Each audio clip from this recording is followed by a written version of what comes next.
Good evening friends. देखो আমি তোমাদের সামনে চলে এসেছি আরও একটি নতুন রান্না নিয়ে। তো আজকে বানাবো আমি পনির দিয়ে আলুর মাখা মাখা তরকারি। তো দেখো এখানে আমি কাঁচা পনির কেটে পিস পিস করে নিয়েছি। এখানে ধুয়ে নিয়েছি আলুগুলো পরিষ্কার করে। আর এখানে আছে ক্যাপসিকাম আর ধনেপাতার কুচো, এগুলোকেও কেটে ভালো পরিষ্কার করে ধুয়ে নিয়েছি। আচ্ছা, এখানে কড়া জ্বালিয়ে তাওয়ার মধ্যে দিয়ে দিয়েছি ফোড়নে কাঁচা লঙ্কা, জিরে, আর এই দিয়ে দিচ্ছি একটা তেজপাতাটা এইভাবে দিয়ে দিলাম। আর এর মধ্যে দেব দুটো গোলমরিচ গোটা, আচ্ছা দুটো লবঙ্গ, আর দিয়ে দিচ্ছি দুটো দারচিনির কুচো। এখন আমি এই কড়াটাকে তেল দিয়ে নেব।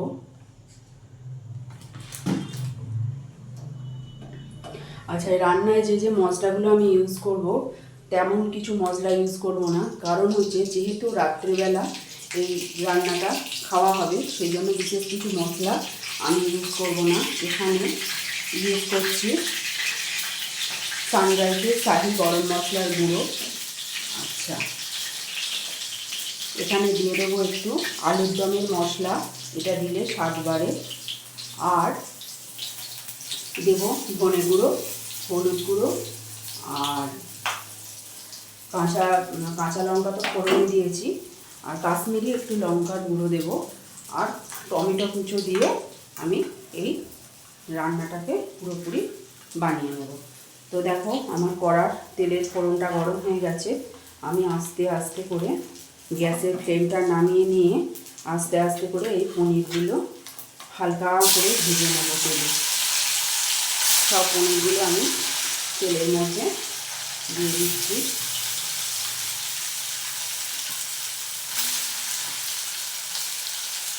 সব পনিরগুলো আমি দিয়ে নিয়েছি।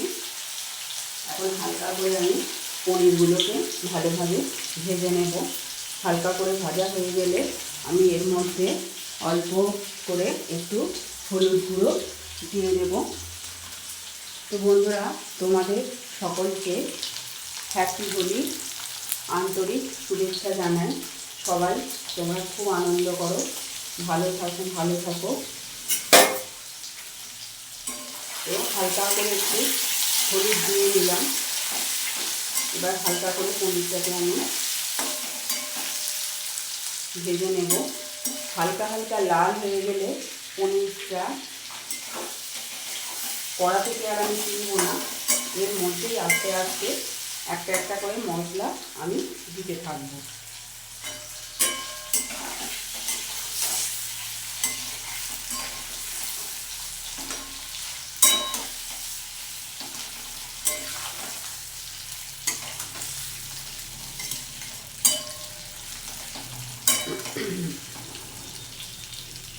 তো দেখো বন্ধুরা, আমার হালকা হালকা পনিরগুলো লাল করে ভেজে নেওয়া হয়ে গেছে। তো আর আমি বেশি লাল করব না। এইবার আমি এই কেটে রাখা আলুগুলোকে এই পনিরের মধ্যে দিয়ে দেব।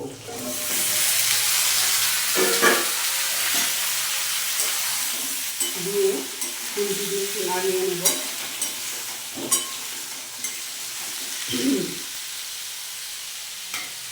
এবার দিয়ে দেবো একটু নুন,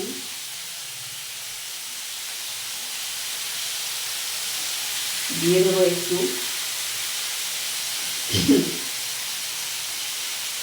আলুর দমের মশলা,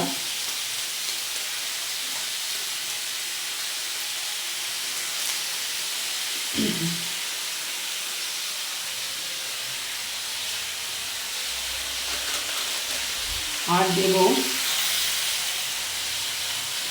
ধনে গুঁড়ো পরিমাণ মতো। দিয়ে আমি খুন্তি দিয়ে আরও ভালোভাবে তলা থেকে উপর পর্যন্ত মশলাগুলোকে ভালোভাবে মিশিয়ে নেব। শীতকালে এর মধ্যে আরও অনেক কিছু সবজি বন্ধুরা অ্যাড করা যায়।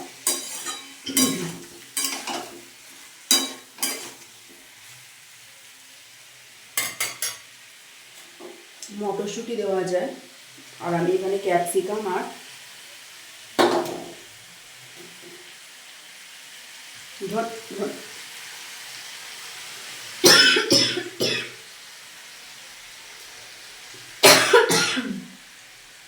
পাতাটা কুচিয়ে রেখে দিয়েছি। সরি বন্ধুরা, মশলার ঝাঁঝটা আসছে, ওই জন্য কাশি হচ্ছে। তো আমি গ্যাসের ফ্লেমটা এবারে বাড়িয়ে নেবো,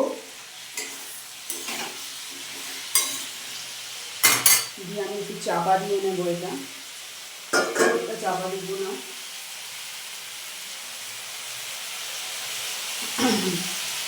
কড়াই ঢাকাটা চাপা দিয়ে নিই। খানিকটা হয়ে গেলে আমি এর মধ্যে ধনে পাতা কুচো আর ক্যাপসিকাম দিয়ে আরও একটু চাপা দিয়ে দেবো ভালোভাবে হওয়ার জন্য।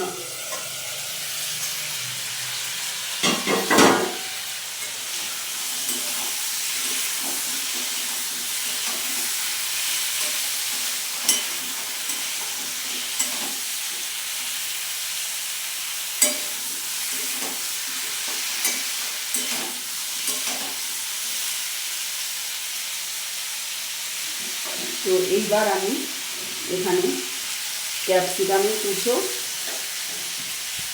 আর ধনে পাতাটা একসঙ্গে দিয়ে নিলাম। ক্যাপসিকাম দিলে তরকারির ফ্লেভারটা খুব সুন্দর হয়।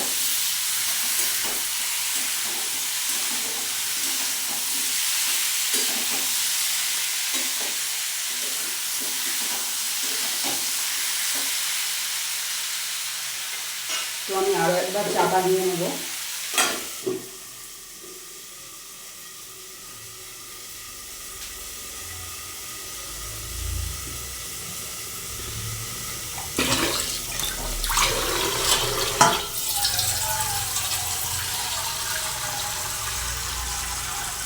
মশলাগুলো দিয়ে ভালোভাবে কষিয়ে নিলাম। কষিয়ে নিয়ে এইবার পরিমাণ মতো জল দিয়ে তরকারিটাকে সিদ্ধ হওয়ার জন্য অপেক্ষা করব।